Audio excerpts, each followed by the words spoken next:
Hey folks, welcome back. So last time we looked at the core rulebook for The Strange, a Cypher System RPG for Monte Cook Games, based on the core concept of leaping between recursions, which are kind of mini-universes based on various imaginary places and things and myths from Earth's history and other realms' histories, and it's all a bit complicated to explain. But at any rate, it's a really interesting and unique RPG, and it has a few supplements to go with it, and today we're going to look at the Encyclopedia of Impossible Things. So as you know, in the Cypher System, one of the core concepts is that you're constantly supposed to run into cyphers, which are kind of one-use, one-off, weird items that do cool stuff, and you're supposed to use them and dump them and find some new ones all the time. So one thing you need for a good Cypher System game experience is lots of cyphers, and that's exactly what this has. So it says we have Mjolnir, the Hammer of Thor, Excalibur, Aladdin's Lamp, the picture of Dorian Gray. You know they're out there. Items of power, both legendary and forgotten, forged by the same mythology and fiction that spawn the recursions in which they wait discovery. What would you do with a Lich's phylactery, the Ring of Odin, a Vorpal sword, or the Spellbook of Thoth?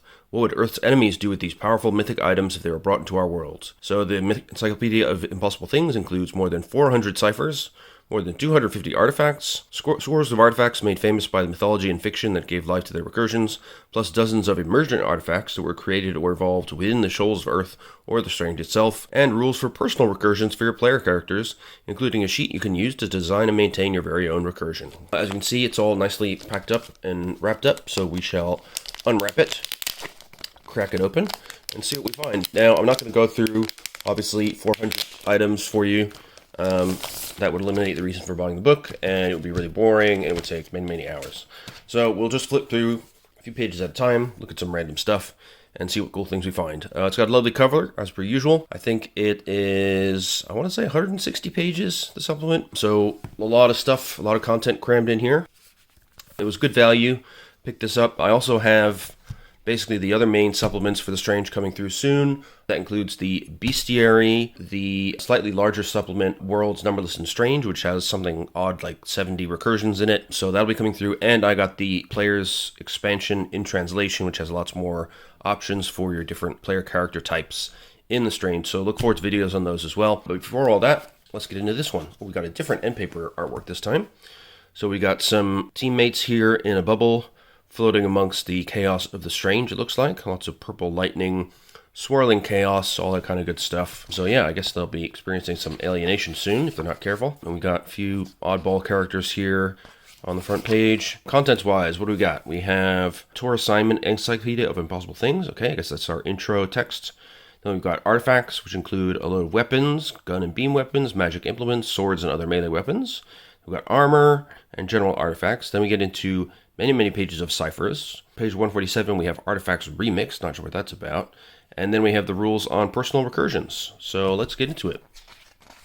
So once again, we start off with a lovely Estate Eyes Only supplement from the Estate Foundation. So I'm not going to go through all this, but basically, I like the section here. Fictional artifacts. You're not a dumbass, so I'm sure it's already occurred to you that if fictions can spawn a limited world, then the crazy weapons, vehicles, mutation rays, and all other lunatic devices some caffeine-addicted writer spattered over her computer screen are also out there. If a screenwriter for a superhero TV show invents a speed belt that gives anyone who wears it super speed powers, if that TV show becomes popular enough, then by God, that belt is likely to be echoed into a recursion of The Strange at least once. The Implausible Geographical Society, which I've decided to abbreviate as IGS starting now, classifies these as fictional artifacts. We also have mythological artifacts, and these are about what people have been telling stories to each other about since language was invented. So that's where we're going to get stuff like Thor's hammer and all that kind of stuff. Odin's spear, etc. Then we have emergent artifacts. So even an operative with only a few translations under her belt quickly realizes that few fictions are exactly replicated as limited worlds in The Strange, although some get close. No, it's more like the limited worlds overlap, merge, cross-pollinate, and boil within the dark energy network to create, by synthesis,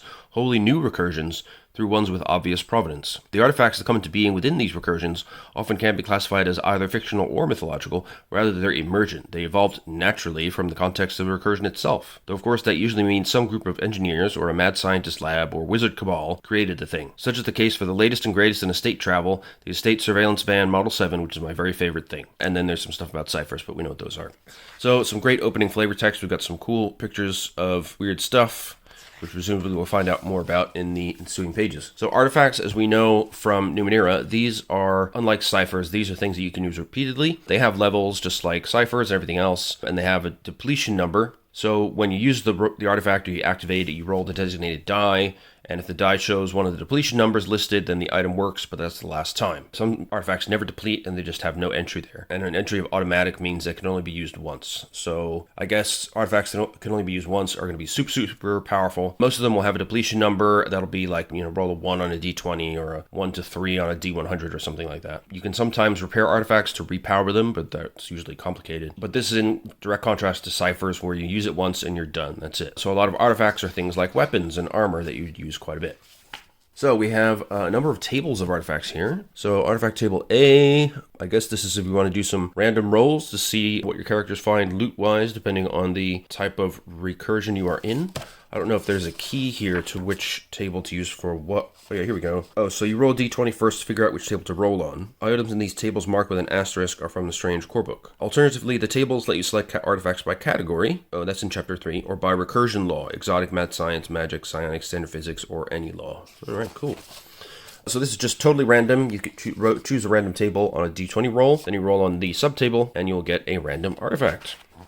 So what do we got in here? We got cool stuff. Gun and beam weapons. We've got armor-piercing machine guns. We've got a beam projector, which is a mad science device. We've got a blaster, which is, a bit Star Wars-y. Fires a blast of energized particles at a creature or object within long range. Damage inflicted is equal to the artifact level. So when you find an artifact, just like with a Cypher, you roll a die according to the level notification up here to see what level it is. So if you're very lucky, you'll get a 6 and a 2, and it'll be a level 8 blaster, and you'll do loads of damage. And there can be different types of blasters you can find.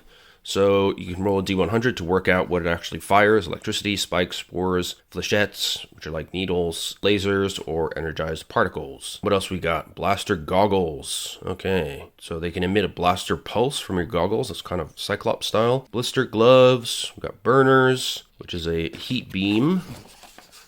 We've got the confusion ray. That sounds cool. So attack at short range with a gray beam of energy. The target becomes confused and acts in a random manner determined by the GM for 1 minute. They might attack an ally, do nothing, run away, attack normally, though without understanding why, or take some other action appropriate to the circumstances. And here's some of the possible behaviors: fainting, screaming fit, panicked flight, laughing or crying inappropriately, attacking allies, or just hallucinating. Very cool. Crying gnat. Despite its tiny form, fires a blast of plasma that inflicts damage equal to the artifact level and ignores most forms of armor.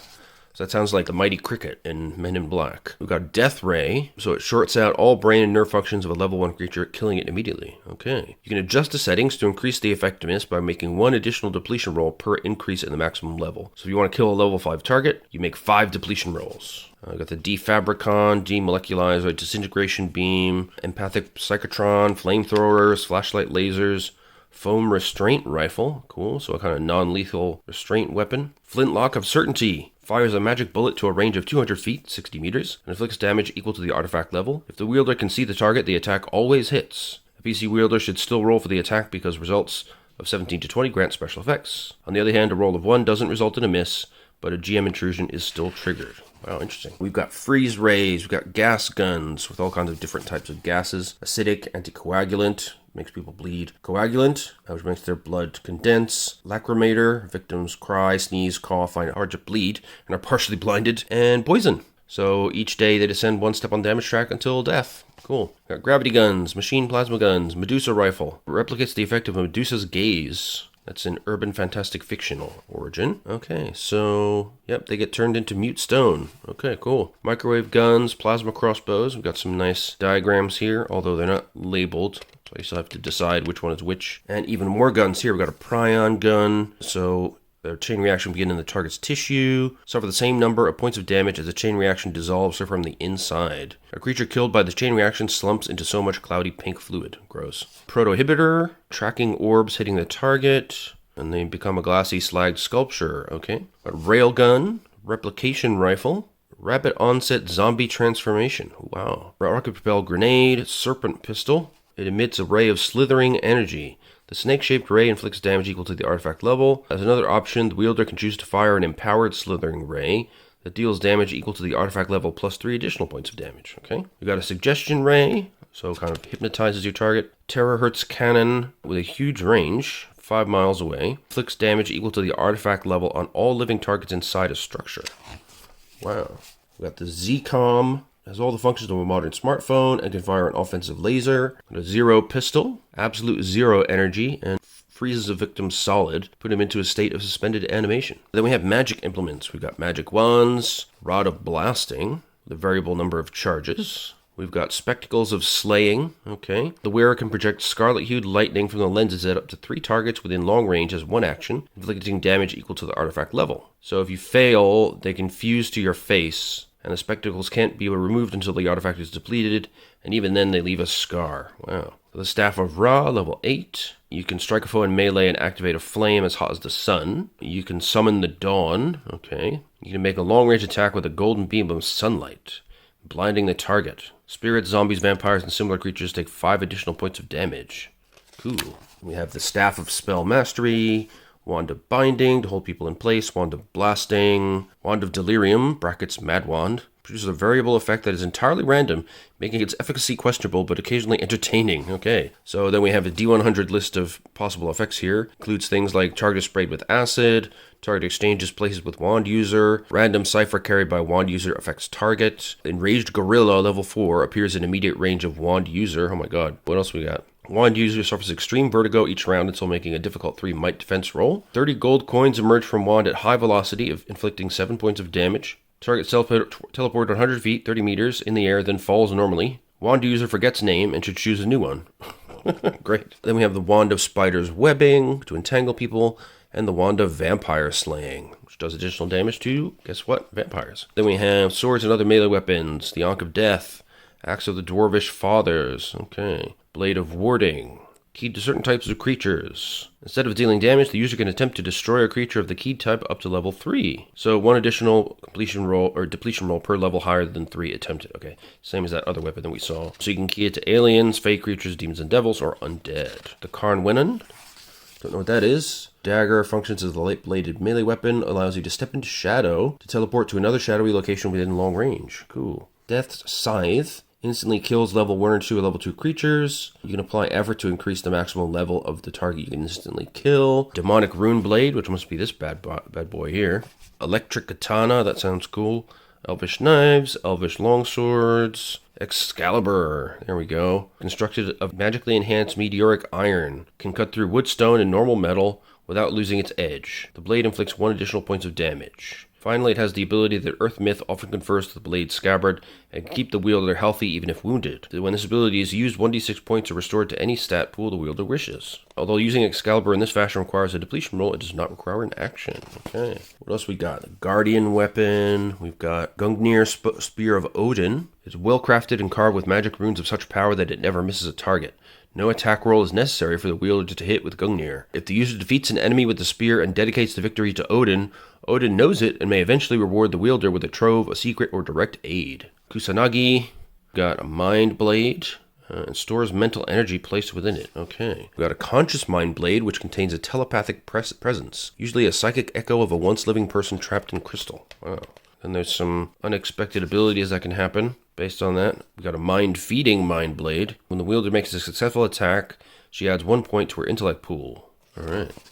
Then we have Mind Blade Psychic Bane. We've got Mind Crusher. Mjolnir, Hammer of Thor. Let's see. The wielder can make a long-range lightning attack on a target and all creatures within immediate range of the target that inflicts damage equal to the artifact level, which is 9, by the way. Alternatively, every other round, she can throw the hammer at a single foe within long range, inflicting double the artifact level in damage. Once thrown, the hammer returns to the wielder. The wielder can activate the hammer and gain the ability to fly long range each round while holding it. This ability lasts for 10 minutes. Finally, the wielder can use the hammer to travel between recursions as if through an opposite gate generated on the fly if she has previously visited that recursion. She can also travel in this fashion to Asgard, regardless of whether she's been there before. Wow, that's very cool. Plutonian Iron Knife, Psychic Whip, Reality Tearing Knife. So it knocks people prone, stuns them, cracks form in walls, floors, and ceilings, and a reality scar is left behind in the area, which can create a temporary and opposite gate to the recursion R639. Or retractable claws, retractable laser claws, that's interesting.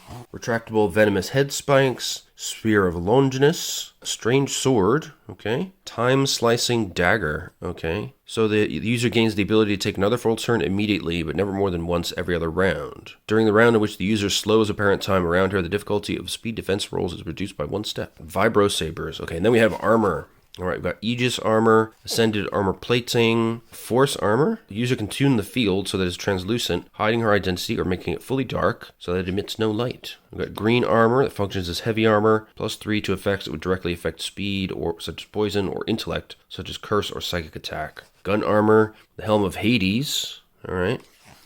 The Impact Cloak, very flexible and fashionable. The garment immediately stiffens, redirecting the energy of the attack and protecting him as if he was wearing heavy armor for that instant. Comes from the Rebel Galaxy. Then we have the Impact Cloak Reflective, Impact Cloak Stealth, which creates a camouflage bubble around the user. We've got Kavacha, the Armor of Karna, Metallodermis Graft, Mind Armor Conscious. Roll a d100 to determine the additional ability. If you get a 1 to 10, you get an automatically fires a bolt of energy back at the attacker of the following type. And then there's a bunch of other stuff on here. You can fly a short distance, you can go out of phase, you can make an extra melee attack, you can restore any pool by 1 point. A lot of useful stuff in there, actually.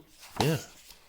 And then we have general artifacts. Okay, Aladdin's Lamp. Got to see what that does. Legendary Arabia, of course, under laws of magic. When rubbed, the lamp produces a genie that appears in a puff of smoke and remains manifest for up to 1 hour or until a service or wish is requested of the creature. If the user makes a wish, it is granted within limits. The level of the effect granted is no greater than the level of the artifact as determined by the GM, who can modify the effect of the wish accordingly. The larger the wish, the more likely the GM will limit its effect. Once the service or wish is granted, the user makes a depletion roll. So we got Artificial Blood, Anti-Grav Boots, Boots of the Strange, a pair of boots inlaid with swirling fractals. The wearer can walk across empty air for a long distance for each round for up to 1 minute. If used in the Strange, the boots decrease the difficulty of any Chaosphere navigation or fractal surfing task by 1 step. Oh, that's useful. Oh, by the way, Capricious Hookah is a great name for an item. Cellular Sample, Chest of Worms, Cloak of Elfkind, Cloak of Innocence, Companion Oracle, Communicator, Coinbringer, Crown of Immortality. If the wearer would become debilitated or die, the crown prevents it by instantly restoring health or points to a pool. If the wearer would die of old age, disease, or poison, the crown prevents it by rolling back the clock by a few decades, clearing the disease or denaturing the poison. The crown is ineffective in preventing death when it comes from extreme sources, such as falling into lava, the sun, a singularity, and so on, or being struck by Death's Scythe, or some other divine implement specifically designed to kill. Cool. Ooh, Crown of Terror. That must be this. Cybernetic Hands. Cypher Chest. Cypher Siphon. That's fun to say, Cypher Siphon. There's various types of those. Cypher Siphon Ray Emitting. An unused cipher's energy is siphoned by this artifact, which destroys the cipher. The siphoned energy forms a ray of destructive energy targeting a foe up to 200 feet, 60 meters away, that inflicts damage equal to the level of the destroyed cipher. And you roll a d100 to determine the effect of that energy. Cypher Siphon Shielding, Dimensional Modulator, Dragon Horn, Dragon's Teeth, Draupnir, Ring of Odin. The ring can produce 8 non-magical gold replicas of itself, each worth 20 gold coins. Oh. So you can get rich quick. Duplicator that can create duplicates of the user for up to 1 hour. Ecstasy Node. Enhanced Estate Badge. Additionally, other creatures to whom the badge is shown the identification as whatever would be most useful to the operative, which can grant the bearer authority over a situation. For example, the badge might grant authority over local police, get the bearer past the gate guards of nearly any compound, and so on. Furthermore, the bearer can command a viewer to forget events that occurred within the last hour, and even forget the bearer herself, as long as she makes such demands to further a mission or goal of the estate. Finally, an enhanced estate badge translates with a quickened operative and takes on the context of a new recursion as if it were a cipher, though it does not count against the bearer's cipher limit. Very cool. In the hands of someone who is not an estate operative, and more important, someone who is not quickened, the badge has no special abilities. It merely shapes the quickened abilities of its bearer. Well, here that we have the van mentioned in the opening secret file text. So it's a white electrician's van exterior with tinted windows. The cabin is a separate pocket dimension, larger on the inside than the outside. Interior windows seem like regular glass, but they are projections of what sensors on the van's exterior detect. Filters so that attacks that use lasers and other light-based attacks are not replicated inside. Indeed, the exterior of the van can be destroyed, and as long as the inopposite doors remain internally sealed, the van's passengers are safe. The interior contains a driver and passenger seating area with control for operating the van, a conference area immediately behind the passenger seats, storage lockers, and a bathroom. The driver can coax the same speed and performance from the Model 7 as she might from a regular van. And it does not deplete. Oh, that is pretty excellent. I love one of those. Alright, then we got exoskeletons with turrets, eyeglasses of memory, flute of the elder spirit, flying carpet, wonderful, foldable keep, friction modulator, the game of screams, that's this one down here. So what is that? That's linked to the recursion of Halloween. I think that's in the Worlds Countless and Strange supplement. We have gate maps, we have gecko jumpsuits, we have gems of dreams, we have genius approximator, linked the subconscious minds of several brilliant people in various recursions in the shoals of Earth, including fictional versions of Albert Einstein, Socrates, and Dmitry Mendeleev, as well as wholly fictional personages such as comic book inventor geniuses, mad scientists of novels and movies, and so on. We can have ghost instances, Gallarhorn of summoning, Gleipnir chain of binding, a lot of Norse stuff in here. Goggles of mind control, various types of grafts, which are enhancements to the body, organs, artificial organs and stuff. Some more grafts, tentacles, synthesis glands, defensive guardian sphere. Spheres follows whoever activated it around for 1 hour by rolling across the ground to stay within immediate distance. Jumps over obstacles that are 6 feet tall or less. Upon command, the sphere emits a mental cloaking field in an immediate radius. Anyone within the field is virtually immune to mental tracking and has an asset on intellect defense rolls. Well, that's useful. Got the Gunbot Mark 1, got an offensive Guardian Sphere, got the Gunbot Mark 2, Mark 3, Hammer of Wishes, the Hand of Glory.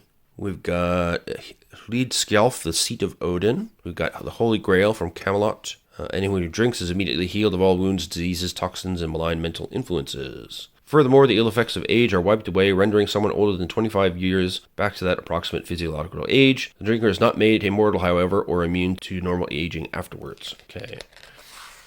Human helper, human suit. There you go, with an alien coming out. In opposite case, intellect cache, jack-o'-lantern, jade dragon, knot of Isis, learning torque, lich eye. Okay. Serves as a fully functional prosthetic and noticeably malefic eye. The eye grants the owner the ability to see in the dark for up to 10 hours at a time, the ability to see through illusions and see invisible creatures for up to 1 minute at a time, and the ability to command the actions of a creature within immediate range who meets the eye's gaze for the period of 1 minute. Upon depletion, the eye takes control of the host for 1 day, during which time he has no memory of the horrible deeds he undertakes at the eye's bidding. At the end of the period, the eye disappears. Okay, lots of creative stuff in here.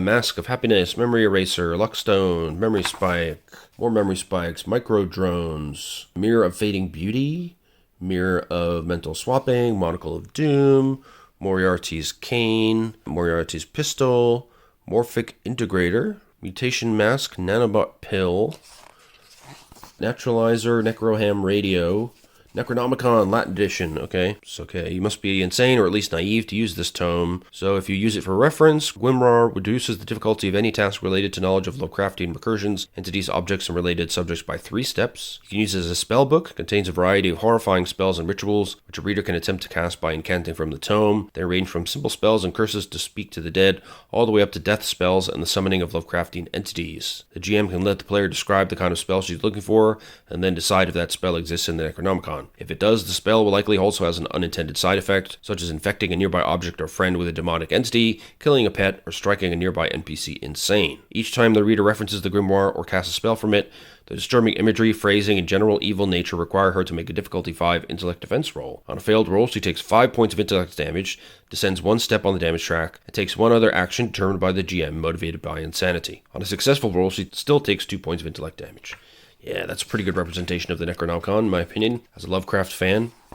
There's also the Pnakotic manuscripts, some more evil literature for you. Psychic Circlet, Psychic Skin, Recursion Anomaly Bell, Ring of Gyges, Ring of Magic Breaking, Ring of Invisibility, Ring of Ruling, Robo-Doctors, Sand of Dreams. So it's a kind of Sandman style, putting people to sleep deal. A 7 demon bag, okay? You can throw a lump out of it, which expands and become a demon whose level equals the artifact level. The demon is never randomly chosen. It emerges only on a GM intrusion, in the presence of malign magic, or when the bag would otherwise be depleted. Then you have a list of the different demons on the table. You can get a Shrink Ray, Skaturt Samobranca. So you unfold the tablecloth, and it's revealed to be set with food and drink sufficient to feed 10 people. Sleep Band, Sonic Harmonizer, Spacesuit, always useful. Spellbook of the Dragon's Maw, Spellbook of Elemental Summoning, Spellbook of Glass, Spellbook of Ineffable Evil, so you can curse your enemies with it. You can be transformed into an undead lich, which gives you +2 to armor, add 4 to your might pool, and lets you return from death within 3 days. You can have a Mark of Evil. You can summon a greater demon. A level 6 demon is summoned and it does your bidding for 1 hour. Or you can summon a lesser demon, unless it breaks the geese created by the book. Okay. Spellbook of Searing Light, Spellbook of Thoth. A lot of spellbooks. Staff of Moses. You can create a sea passage. That makes sense. You can transform the staff into a venomous snake. Or you can produce water from stone. Okay. You can also have stasis rings, tattoo grafts, Tesla goggles, translation anchors, translation staff, which gives you an asset on tasks relating to initiating translations with the staff. Trickster's charm, War Walker, so that's a mobilized enhanced exoskeleton. Water of Erd, Whirl of Destiny, Witch's Broom. Yasakani no Magatama provides an asset on tasks related to pleasant social interaction, persuasion, and deception. Each round, the wearer can choose one creature within short range that becomes besotted with her aura and will not attack her as long as she does nothing to attack the target or her allies. Interesting. We've got Yobiko masks of 5 different types. And then we move on to ciphers. Okay, so there are actual hundreds of these. So we've got to choose ciphers at random. Roll a d6 to choose tables A through F. Those marked with an asterisk are in the core book. Then there's suggestions for GM intrusions related to your ciphers. So as you can see, there are a heck of a lot of ciphers here. Like just loads and loads. So we'll just pick, 1 or 2 every couple of pages. So these are all going to be, more straightforward one-use things. Like there's a bunch of different types of ammunition, truth ammo, tracer ammo, sentient ammo, artifact transferer, artifact enabler, assassin flyer, which is a biomodded bee of some kind, different battle cries. You can get a beast form pill, various kinds of, brain burgeon. Add 1 to your intellect edge for 1 hour. Maximum intellect pool increases by 4 for 24 hours. Okay. So, these are all kind of short-term boosts. Brain Sentinel, which is a knit cap. You gain the protection of a Brain Sentinel for up to 24 hours. An invoked Brain Sentinel provides an asset to the user's defense rolls. In addition, the Sentinel can make 1 long-range psychic attack per round on the target that invoked it, inflicting intellect damage equal to the cipher level, which ignores armor. Cool. You can get camouflage coating. You can get various charges for things. You can get coin tricks. Okay. Companion seeds, nanoparticles that grow a military automaton whose level is equal to the cipher level, growing from the substrate over the course of 1 minute. It has a form appropriate to the recursion, so it could be a military drone on Earth, a golem in Ardain, a chrysalid in Rook, and so on. It will fight, guard, or carry a message for the user for up to 10 hours before dissipating. Oh, that's pretty cool. Various cipher codicils, cipher extenders. We've got Eye-Eating Darkness. Wow. A patch of absolute darkness is in immediate range in diameter, is created within long range and lasts for 1 round. Creatures within the darkness are blind but treated as if invisible for those outside the darkness. When the darkness dissolves or creatures leave it, affected creatures remain blind for 1 minute, their eyes blots of pure black. Oh, that's cool. Also got the Death Eye. Wearer uses the cipher as part of an attack action against a foe. If struck, the target is hit in a vital location and takes 5 additional points of damage. If the target is level 3 or lower, it dies immediately. Wow. So see, lots of pretty cool ciphers out there. If you pick them up, just use them. Don't be shy, there'll be more around the corner. Doomsday Device. When the device is activated, the user sets a timer for up to 1 year. When the time runs out, the device explodes to a range of 1 mile. The explosion inflicts 20 points of damage to everything in the area and saturates the air and ground with radiation that lasts for 5d20 years. Until the radiation dissipates, it inflicts 1 point of ambient damage for each minute a creature remains in the area. So you can just wipe out an area from the earth, basically, for 5d20 years, make it uninhabitable. That's pretty cool. We've got energy drains, energy siphons, we've got various means of escape, essence bindings, essence inhalations, okay. Essence transfer. A creature within immediate range of the user takes damage equal to the cipher level, and the same number of points is immediately added to the user's might pool or speed pool, her choice, even if that causes her pool to temporarily exceed its normal maximum. Unused excess points are lost after 10 hours. In addition, the target is stunned, losing its next turn, and the user can take an additional turn immediately. Then we've got exotic blood, acidic, healing, swiftness, and tornadic. We've got exotic servitors, expert knowledge, explosive spittle, extended awareness. We've got false images. What is this thing? What is that? Random dragon? Not sure. Fiery leap, fire form, fission duplicates. For up to 1 hour, the user splits into 5 discrete individuals. There you go. Each with the abilities and memories of the individual. For each duplicate, the difficulty of tasks, attacks, and defenses is increased by 1 step. The duplicates gain clothing worn by the user, but only the user retains special equipment such as ciphers and artifacts. Otherwise, the duplicates are free to act as they wish, which is usually exactly what the user would do in the same situation. At the end of the hour, all duplicates, whether they are living or dead, merge with the user who gains their memories. Each living duplicate who merges with the user restores 2 points to the user's pools, while each dead one inflicts 2 points of damage. That's quite cool. Oh, and this is the thing we see on the end papers. What is that? Floating bubble. Okay. User and up to 3 allies are encapsulated in a bubble of force for up to 10 hours, or until the user dismisses it. The bubble floats at least 1 foot in the air at all times, but moves as the user wishes vertically or horizontally up to a long distance each round. The user cannot penetrate the bubble, and neither can forces from the outside. Not even ambient damage gets through. Dealing at least 50 points of damage to the bubble, which has no armor, destroys it. Damaging the bubble does not harm anyone inside the bubble until the bubble is destroyed, at which point they fall from whatever altitude the bubble was at. Oh, that is very useful. What else we got? We got Fusion Prime, we got Gaseous Sneak, we got Gaseous Warriors, we got Ghost Offenses and Defenses, we got Giants, which make you grow to a height of 9 feet for about a minute. We've got Gravity Towers. Okay, that's interesting. We've got Adhering Grenades, we've got Attracting Grenades, we've got Banishing Grenades. What do? Afflicted creatures are destroyed, turned aside, or otherwise banished. Alright. You can have a Black Hole Grenade. Cool. Confounder Grenade, Daylight Grenade, Disintegration Grenade, Expanded Radius Grenade, Expanded Range Grenade, Forgetting Grenade, to make people forget things. That's useful. Health Grenade, Ice Grenade, Petrification Grenade, Protein Misfolding, inflicting damage equal to the Cypher level and infecting wounds with microscopic prion shrapnel. Each victim is attacked again every subsequent round as the protein folding chain reaction melts its flesh, inflicting damage equal to the Cypher level. Missed attack breaks the chain reaction. Creature killed by the chain reaction slumps into cloudy pink fluid. Okay. We have a recursion shifting grenade as well. Launch the Cypher and make a difficulty 3 intellect roll. If he fails, the grenade explodes. If he succeeds, he disappears and reappears within a recursion he names. Okay. So you can huck a grenade into a different recursion. That seems pretty difficult to use properly, but perhaps useful. And we got so many kinds of grenades: stunning, siphoning, shock, telepathic bond. Then we got some halos as well. Look like that, presumably. We got halos for mind reading, mind jamming, protective, targeting, telekinesis, transposing, truth casting. Got halo weapons, winged halos, illusory scenes, image projectors and duplicators, immobilizing grip, insanity cube. One phobia, depression, mania, senility, or other malady affecting the brain of the user or a creature within immediate range of the user is permanently cured. That's nice. Insect eruption, that sounds less nice.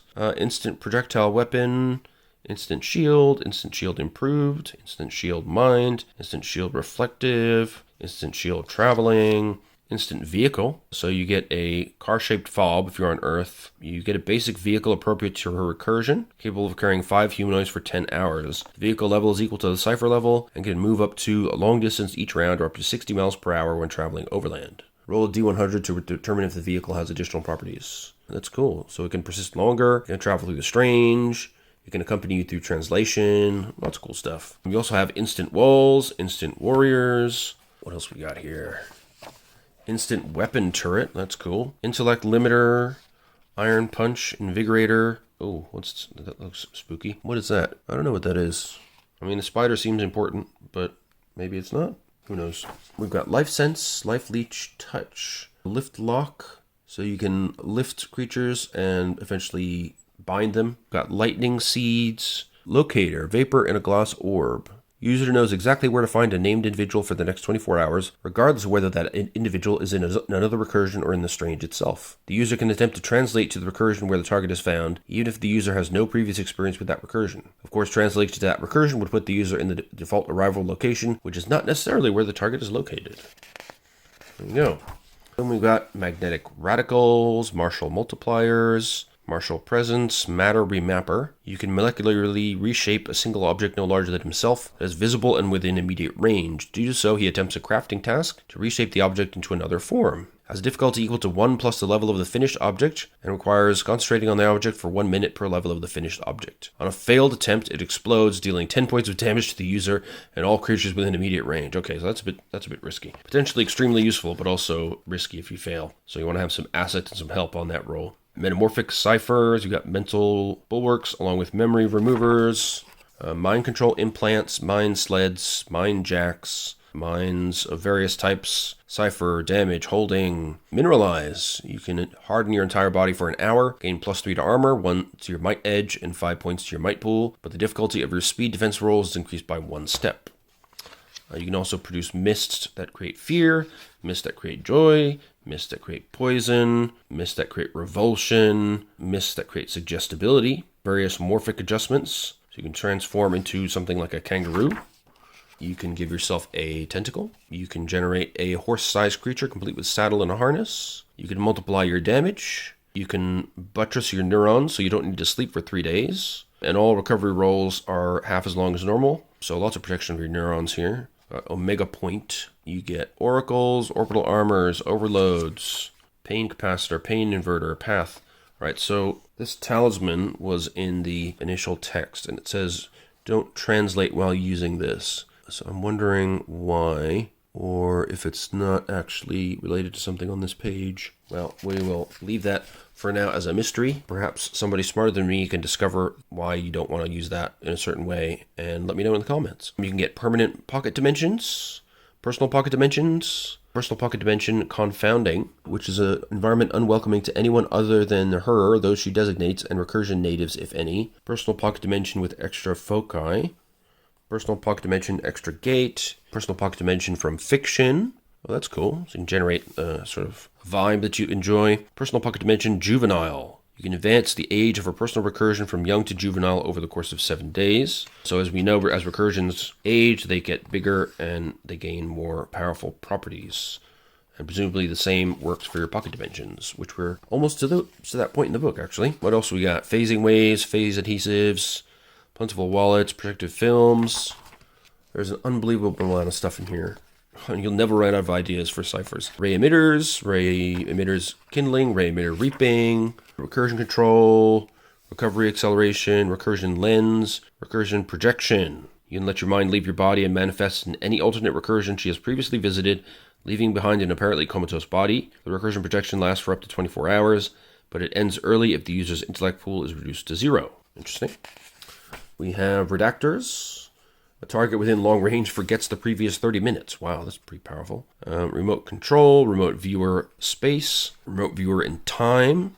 So you can look through different pasts. That's interesting. Repulsive waves, respiratory attack, comma, brain eating, or brackets, brain eating rather. Resurrector, the remains of dead creature are returned to life over a period of minutes. The body and flesh are reformed. Even the blasted remains of a creature reduced to bones and dust can be returned to life. Well, that's cool. We've got revealers, we've got the Rubicon, we've got sapience inducer.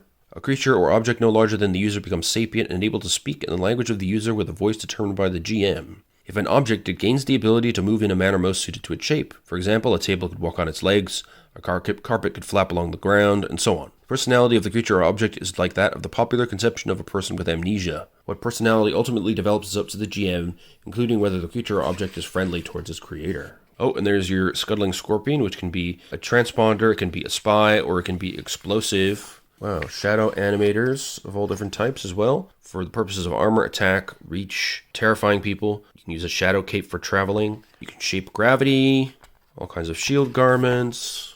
We've got various different types of slaying objects. Snapshot. User leaves behind an interactive image of herself that remains inactive and invisible until a triggering event predetermined by the user occurs. Once triggered, the image appears as if on a projector or a computer screen, as a ghostly image, as a hologram, or in some other fashion appropriate to the recursion, and it persists for up to 1 hour. That's an interesting way to leave a message for somebody else. That must be what she's doing here. Got sparks, speed burst, spirit question, stalking targets, starshine, Storm Lube, Stormcaller, Strange Melee Enhancer. Modifies a melee weapon's attack in a particular fashion for 1 hour. Oh, and there's different ways of doing that depending on your D100 roll. Stunning Summons. A target within long range is immediately drawn to within immediate range of the user and then stands stunned on its next turn, unable to move or act. Ooh. Prime opportunity to do some serious damage. Surprise attacks. Swift Step. Task Imitators. Look at that guy. He's cool. Task Valet. Telekinetic Bloom. Torture Spikes. Transmutations.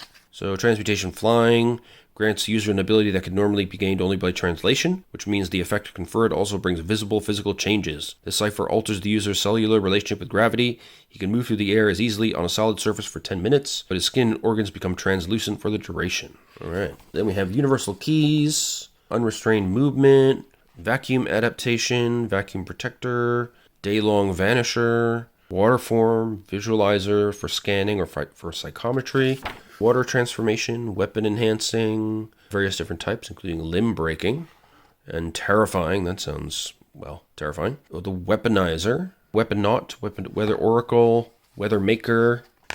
It just goes on and on. Then we've got wild whisperer, wind aura, Wind Tamer, and finally Zero Gravity, where you take a black pill and for 24 hours the user is treated as if in a zero gravity environment, regardless of the actual gravity environment. Very cool. Now we have Artifacts Remixed.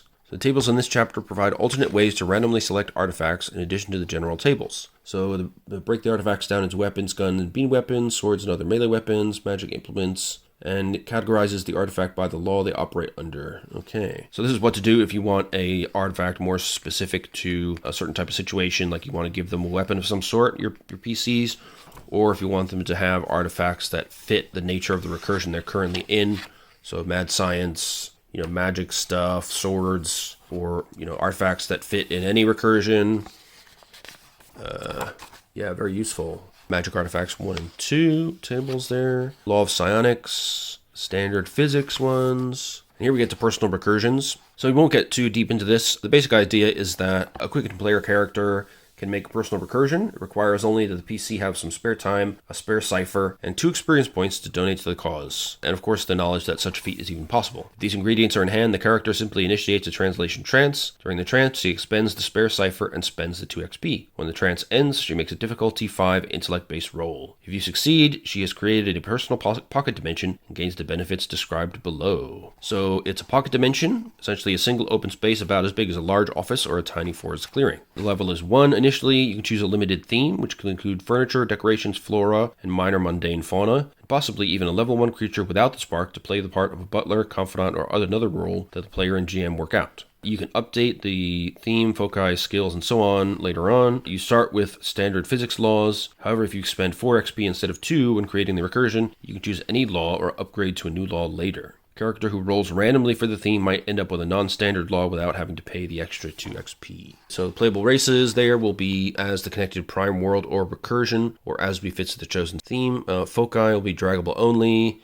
Skills, none initially. Connection to strange, none. Connection to earth initially. An inopposite gate in the form of a mobile door, hatch, archway, mirror, or surface of a small pool. The size is initially 225 square feet or 21 square meters and 0% spark. So if you want to roll for a personal theme randomly, you can roll on this table and get stuff like a genetics research lab, modern space station, a haunted house.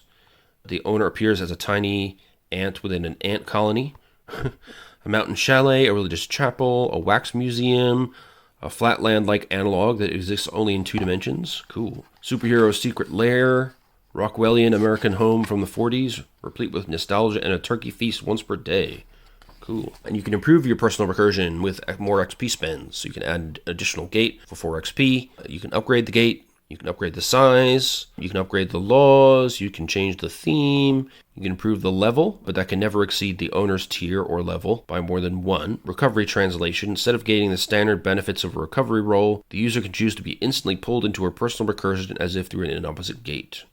Auto translation. First time the character becomes debilitated in any 24-hour period, she's immediately pulled into her personal recursion as if she'd walk through an opposite gate. So if you're really, really hurt, you just get pulled into your personal pocket dimension automatically. You can have a dimension ward for 2 XP. Unauthorized creatures. Find the difficulty of the translation attempt increased by 4 steps. You can also empower. The owner can specify a task that she is trained in and encode that into the recursion as an aura in the person of an attendant already present or in some other fashion. Thereafter, when she attempts that task, she has an asset. You can also create a keyed gate sphere for 2 XP. Cool. And then here is a sheet you can use for your personal recursion. So you can record its name and level, depict it in whatever way you like, its theme, any gates that are present, any foci that are present, playable races, which will be based on the recursion that you initially started this pocket dimension from, any skills, which is none initially, any residents, which would be basically yourself and maybe 1 or 2 attendants at first, any specialized traits, any of the spark percentage, what somebody who is native to the recursion might know about, and any equipment and upgrades you might have stored in there. Well, any equipment you've stored in there and any upgrades you've applied, rather. And there you go. So yeah, it's absolutely packed with items and items and more items. Really great book. I find it, difficult in the moment to come up with a cipher or an artifact out of nowhere. It's a little easier for the strange maybe because you're dealing with stuff that's drawn from fiction and mythology, and we all have some kind of common stuff that we know about Norse mythology or Greek mythology or whatever. You can draw from that, but that gets old pretty quickly. So having this book packed full of hundreds and hundreds and hundreds of ideas is a really great asset for a GM. So if you are going to GM the system like me, I highly, highly recommend it. I think it's great. I hope you got a good sense of the variety that's in there as I flip through it. Yeah, I think I'm really happy with it. So as the other supplements for the Strange come in, I will cover those as well. And they'll be in the Cypher System playlist as well as the D&D Alternatives playlist as per usual. I hope again that you found this helpful. If you've got any questions about the Strange, about this supplement, or about the system in general, just put them down in the comments, let me know. Always happy to hear what you think about the videos or about systems that I'm covering. So until then, take care, hope to see you in the comments and in the next video. So take care and bye-bye.